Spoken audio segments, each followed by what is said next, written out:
Ini, bantu Pak. Woi, Bang, bantu dulu, Bang. Dugaan awal kebakaran akibat hubungan arus pendek listrik atau korsleting. Tapi kemudian petugas menemukan puntung rokok di lokasi kebakaran. Dengan begitu, apa kemungkinan kebakaran dipicu oleh kelalaian seseorang yang membuang puntung rokok sembarangan? Polisi akan memeriksa lebih saksama dua kemungkinan ini, antara lain dari keterangan saksi dan manajemen hotel. Woi, Bang, bantu dulu, Bang. Oke.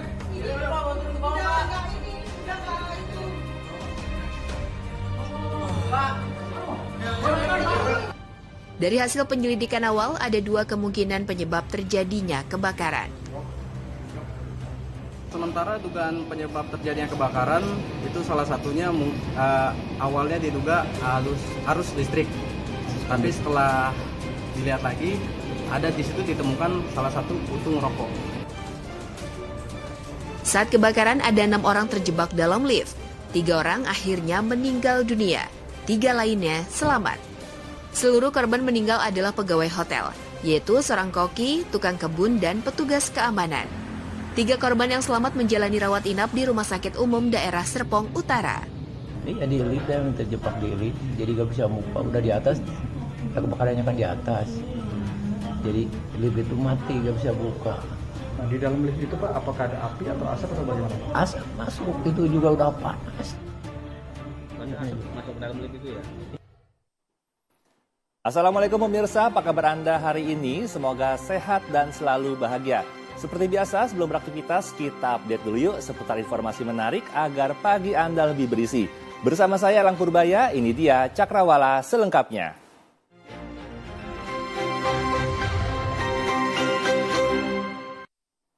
Hujan deras yang mengguyur kota Jakarta pada Minggu siang mengakibatkan sejumlah ruas jalan terendam banjir, seperti ruas Jalan Dharma Wangsa dan Fatmawati yang terendam air dengan ketinggian mencapai 60 cm, sehingga menyebabkan pengguna jalan terpaksa mencari jalan alternatif.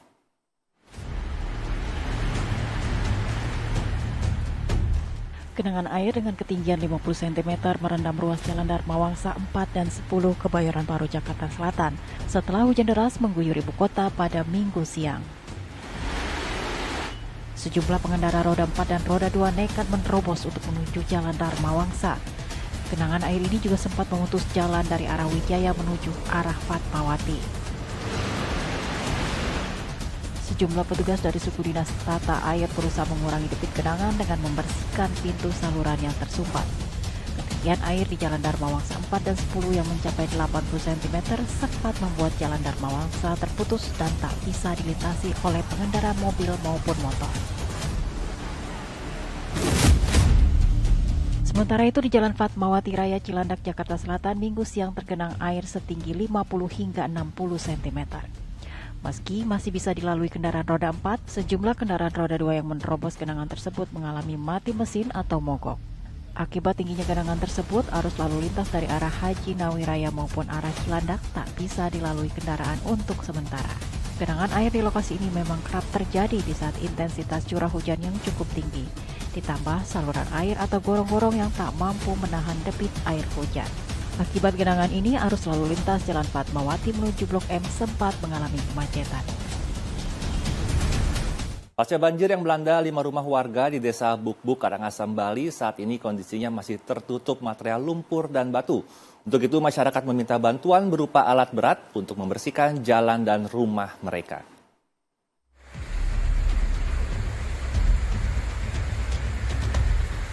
Sehari setelah banjir bercampur lumpur dan batu melanda pemukiman warga di Desa Bukbuk, Karangasem, Bali. Kondisi rumah serta jalan yang terdampak banjir dipenuhi batu dan lumpur. Bahkan bangunan kamar mandi dan halaman di salah satu rumah warga tertutup lumpur hingga tidak bisa digunakan lagi. Bahkan sepeda motor dan pakaian warga pun ikut terbawa banjir yang melanda.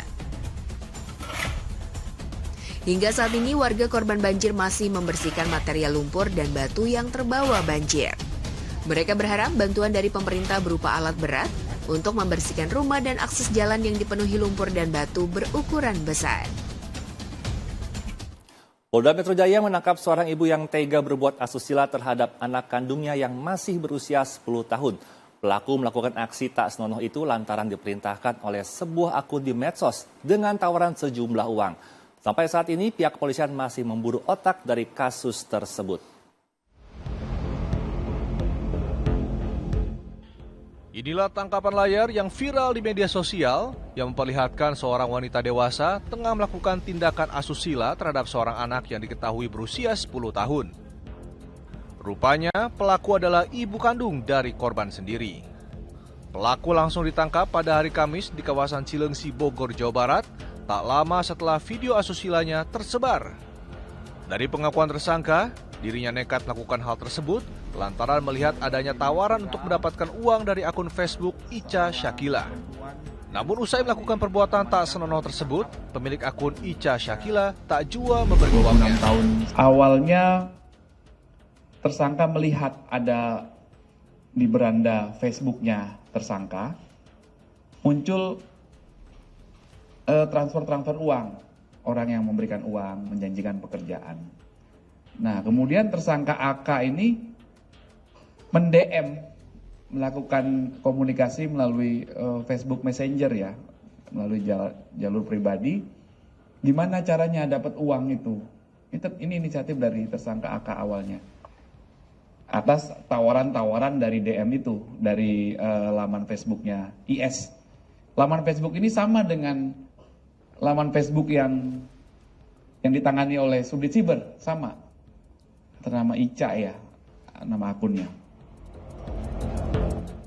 Sama dengan kasus ibu kandung yang mencabuli anak kandungnya sendiri di kawasan Pondok Aren, Tangerang Selatan yang viral sebelumnya, kasus ibu kandung yang belakangan ini viral juga diperintahkan oleh pemilik akun Facebook Ica Syakila untuk merekam perbuatan cabul tersebut. Pihak kepolisian kini masih memburu otak dari kasus ini. Kapal motor Umsini tujuan Surabaya-Jakarta terbakar hebat di Pelabuhan Soekarno-Hatta, Makassar, Sulawesi Selatan. Akibatnya ribuan penumpang terlantar di terminal pelabuhan.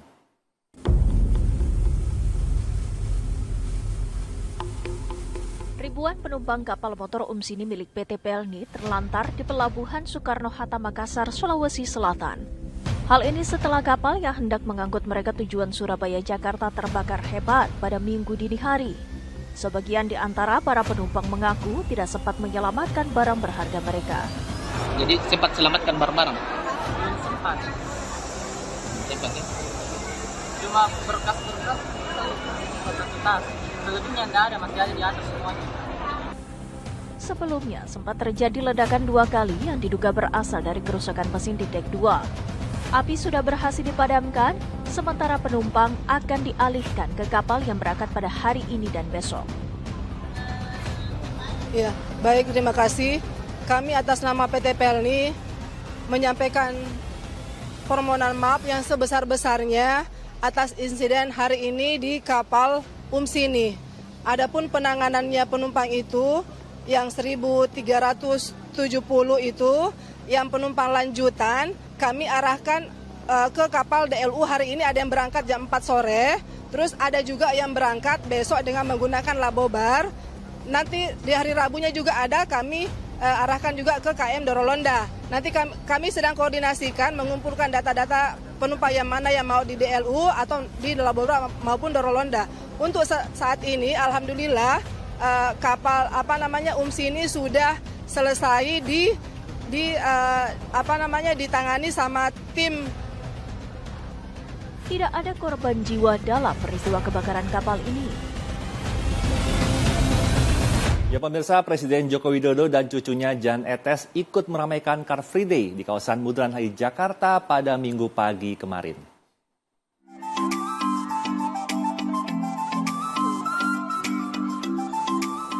Presiden Jokowi dan Ibu Iriana serta sang cucu Jan Etes bersepeda di acara Car Free Day atau Hari Bebas Kendaraan Bermotor di sekitar Bundaran HI Jakarta.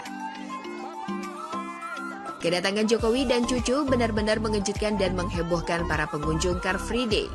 Mereka berlomba-lomba ingin foto dengan Jokowi sekeluarga. Sampai ada beberapa orang yang kaget karena ditunjuk oleh Jokowi dan diperbolehkan berfoto bersama. Momen ini benar-benar dimanfaatkan dengan baik oleh warga yang hadir ke Car Free Day. Pencabutan keterangan BAP kasus pembunuhan Vina dan Eki 8 tahun silam oleh saksi kunci Liga Akbar menjadi titik terang baru pengajuan peninjauan kembali perkara atau PK. Hal tersebut akan diajukan tim kuasa hukum dari terpidana Rivaldi, salah satu terpidana yang kini sedang menjalani hukuman penjara seumur hidup.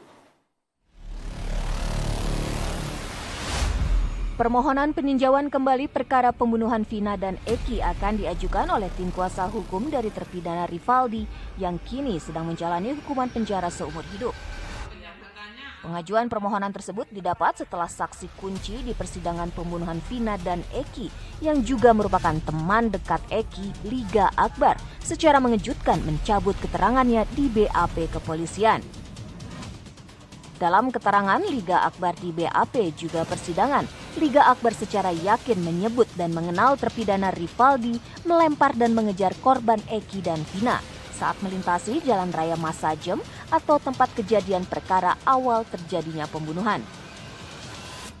Namun beberapa waktu lalu Liga Akbar mencabut dan meralat pernyataannya, yaitu tidak mengetahui kejadian pelemparan dan pengejaran yang terjadi pada tahun 2016 silam. Ya, dengannya Liga Akbar mencabut BAP yang di tanggal 23 November 2016, dengan dia mencabut berarti sama sekali dia tidak mengenali dan dia juga tidak tahu mengenai kejadian tersebut. Dengan begini bisa membantu kami makin meringankan untuk kami melakukan PK. Kalau untuk pengajuan PK kami akan secepatnya mengajukan ya setelah dapat novum baru. Atas dasar ditemukannya novum baru yang telah disampaikan Liga Akbar, tim kuasa hukum Rivaldi berencana akan mengajukan permohonan peninjauan kembali ke Pengadilan Negeri Kota Cirebon dan akan melaporkan Liga Akbar ke pihak kepolisian karena membuat keterangan palsu yang mengakibatkan 8 orang divonis hukuman seumur hidup. Gudang kusut kasus pembunuhan Vina dan Eki mendorong Divisi Profesi dan Pengamanan Polda Jawa Barat turun tangan. Tak hanya memeriksa penyidik yang menangani kasus pembunuhan Vina dan Eki 8 tahun silam, Propam juga dikabarkan memeriksa Ibtu Rudiana, ayah korban Muhammad Rizki alias Eki.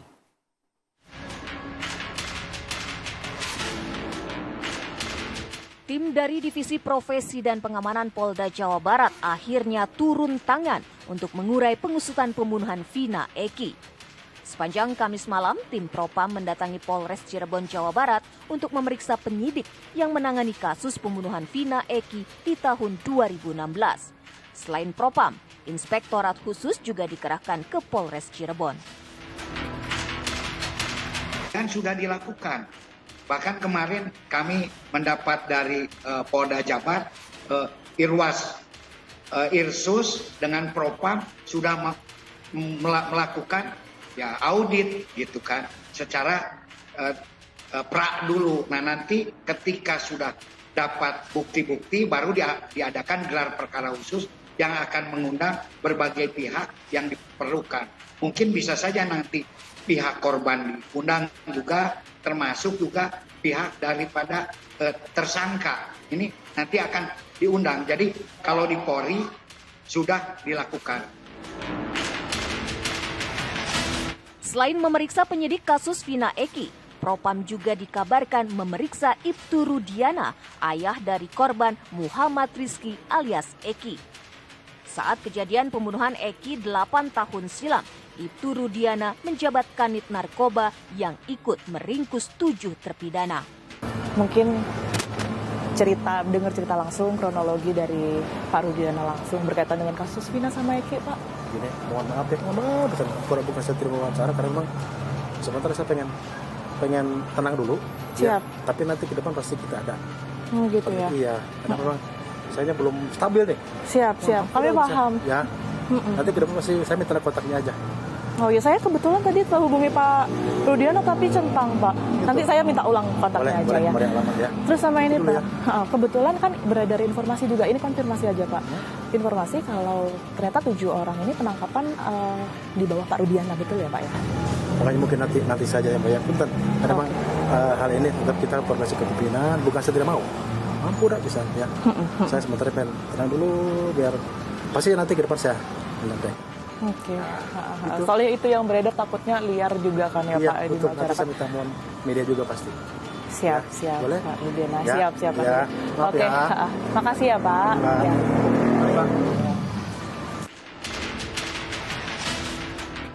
Ibtu Rudiana juga merilis video pada 17 Mei 2024 lalu dan berpesan agar masyarakat tidak mengeluarkan pernyataan yang menyakiti keluarga korban.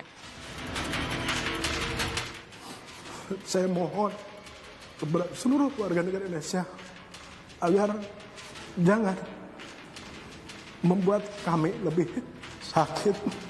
Eki adalah anak kandung kami yang mana menjadi korban daripada kelompok-kelompok yang kejam. Saya tidak diam. Saya terus berupaya dan bekerja sama dengan reskrim. Terbukti beberapa kita kami amankan dan sisanya sedang kami perjuangkan untuk dilakukan pengungkapan. Tersangka pembunuhan Vina dan Eki, Peggy Setiawan akhirnya menjalani tes psikologis. Di balik tes psikologis yang dijalani Peggy, muncul pertanyaan, mengapa baru sekarang dilakukan tes tersebut?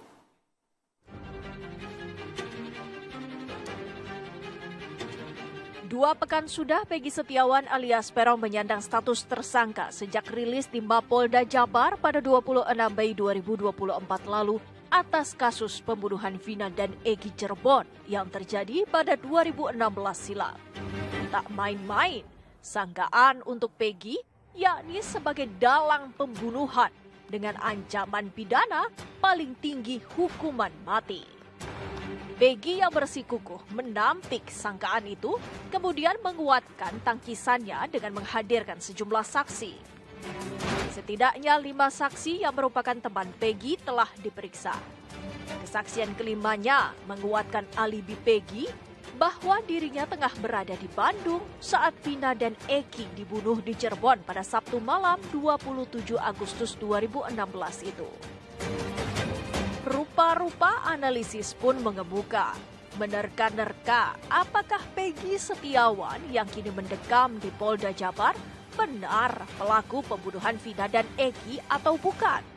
Di sisi lain, pihak berwajib yang seakan tak kunjung mendapatkan keyakinan penuh terhadap Peggy, lantas memintanya untuk menjalani tes psikologis pada Sabtu dan Minggu 8 dan 9 Juni 2024.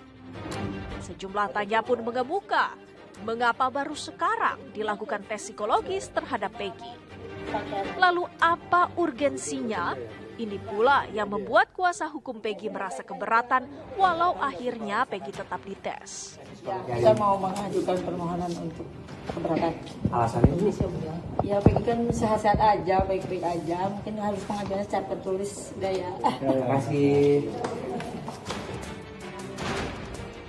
Diketahui, tes psikologis ditujukan untuk membantu mengungkapkan kejahatan tindak pidana, termasuk membantu menguak apakah seseorang yang diduga atau disangka sebagai pelaku tindak kejahatan benar terlibat atau tidak. Untuk tes psikologi ini hasilnya nanti untuk apa sih kalau dari pihak penyidik ada informasi nggak? Ya, kemarin dari penyidik itu hanya untuk menentukan bahwa intinya jangan sampai pihak kepolisian ini salah duga lah gitu ya. Salah duga, ya salah duganya seperti apa hanya penyidik yang bisa menjabarkan. Sejauh ini belum ada informasi kapan hasil tes psikologis Peggy diumumkan. Usai tes tersebut, akankah sangkaan terhadap Peggy Setiawan segera menjumpai titik terang? Kita beralih ke informasi lainnya. Pemirsa, ini miris sekali di mana seorang ibu hamil di Kabupaten Majene, Provinsi Sulawesi Barat yang akan melahirkan harus ditandu sejauh 5 km untuk dibawa menuju puskesmas.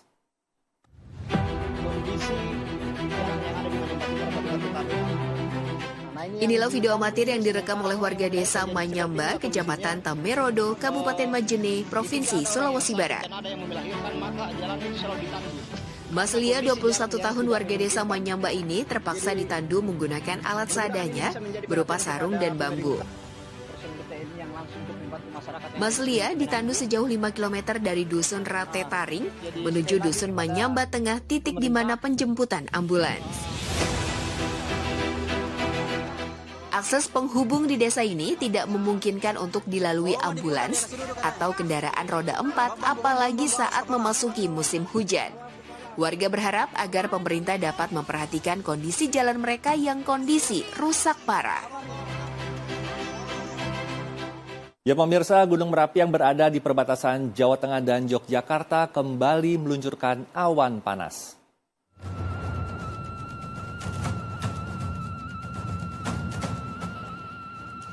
Awan panas guguran di Gunung Merapi ini meluncur pada Minggu pagi sekitar pukul 4.06 waktu Indonesia bagian Barat. Data BPP TKG Yogyakarta mencatat awan panas guguran meluncur dengan amplitudo 55 mm berdurasi 156 detik dan jarak luncur 1 km ke arah barat daya atau Kali Bebeng.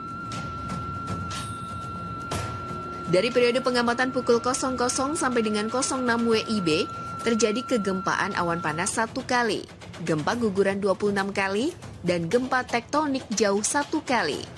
BPPTKG Yogyakarta juga mencatat terjadinya guguran lava sebanyak 14 kali ke arah Kali Bebeng atau barat daya dengan jarak luncur maksimal 1,5 km. Tingkat aktivitas Gunung Merapi masih ditetapkan pada level 3 atau siaga. Seorang bocah menjadi korban tabrak lari pengendara sepeda motor saat hendak menyeberang. Sementara itu, warga kampung Cijantra, Pagedangan, Tangerang diresahkan dengan kemunculan sejumlah ular sanca di area permukiman.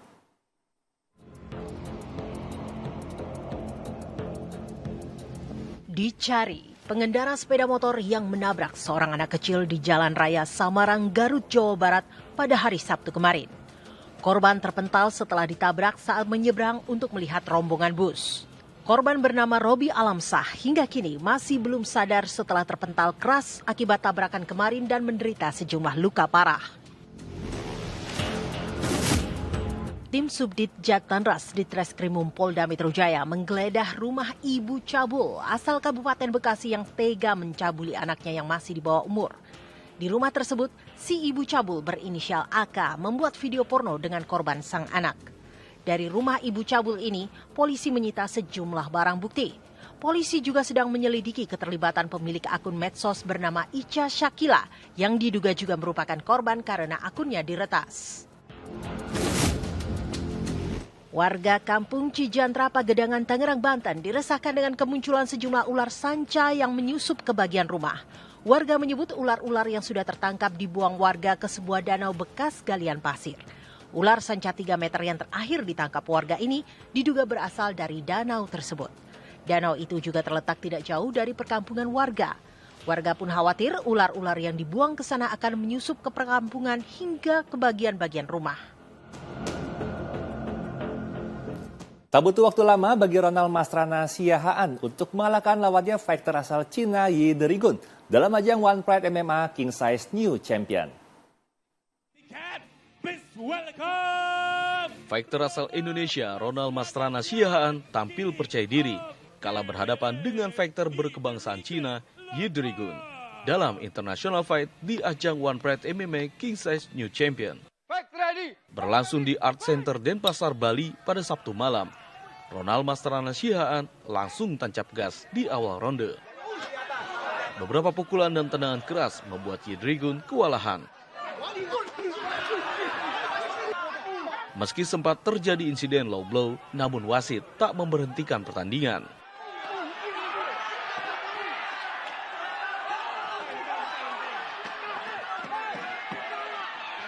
Hal tersebut dimanfaatkan Ronald untuk melakukan kuncian rear naked dan membuat fighter asal Cina tersebut harus menyerah di ronde pertama.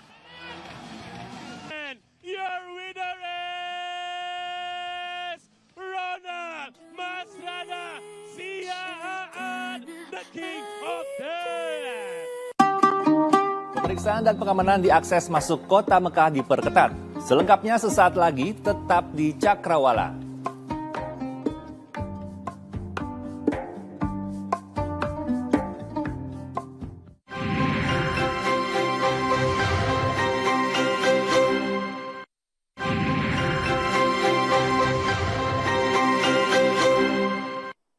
Terima kasih Anda masih menyaksikan Cakrawala bersama saya Erlang Purbaya.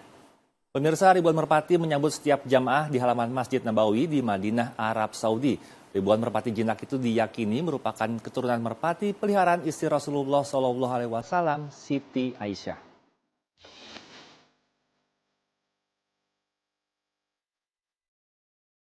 Ribuan merpati berterbangan di pelataran Masjid Nabawi, Madinah, Arab Saudi. Merpati-merpati yang jinak ini menyambut setiap jamaah yang hendak masuk atau meninggalkan Masjid Nabawi. Mereka berterbangan dan juga bergerombol di antara lalu lalang jemaah.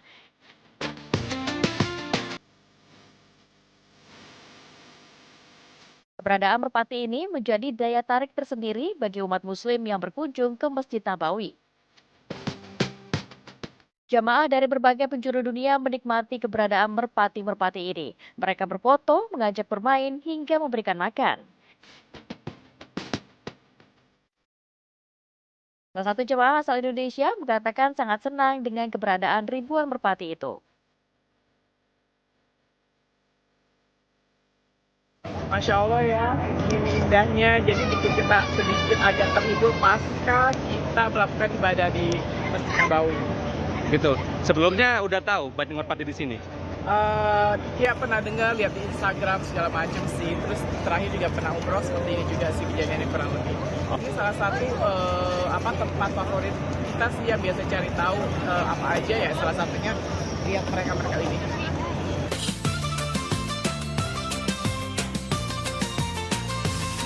Merpati di pelataran Masjid Nabawi ini sudah sejak lama. Merpati-merpati ini diyakini merupakan keturunan dari merpati peliharaan istri Rasulullah, Siti Aisyah. Tak heran jika warga dan juga jemaah tak ada yang menyakiti merpati Nabawi. Alih-alih menyakiti, banyak jemaah justru mengasihinya dengan cara memberi makan atau juga mengajak bermain.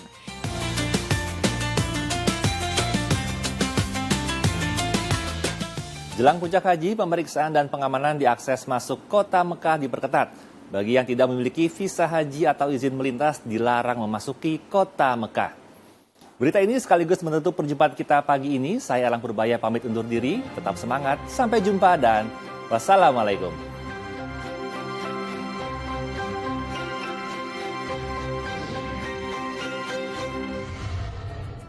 Pemeriksaan ketat dilakukan untuk mencegah jemaah non-visa haji atau tak memiliki surat izin untuk berhaji masuk ke kota Mekah. Penjagaan ketat juga dilakukan di sepanjang jalan dari Jeddah ke Mekah dan Madinah ke Mekah. Setiap akses menuju Mekah dijaga hingga berlapis-lapis. Kendaraan kecil maupun besar termasuk penumpang bus diperiksa di titik checkpoint memastikan dokumen yang dibawa resmi untuk berhaji. Warga negara asing yang tidak membawa visa haji dilarang masuk ke kota Mekah. Pemerintah Arab Saudi menemukan lebih dari 153.000 pelanggar aturan haji atau pemegang visa non-haji. Otoritas keamanan di perbatasan kota Mekah telah memutarbalikkan lebih dari 97.000 kendaraan yang melanggar peraturan haji. Ketatnya pos pemeriksaan telah berkontribusi dalam mengurangi jumlah pelanggar pemilik visa non-haji. Pemerintah Arab Saudi terus memantau iklan menyesatkan yang menjanjikan jemaah untuk berhaji tanpa menggunakan visa haji.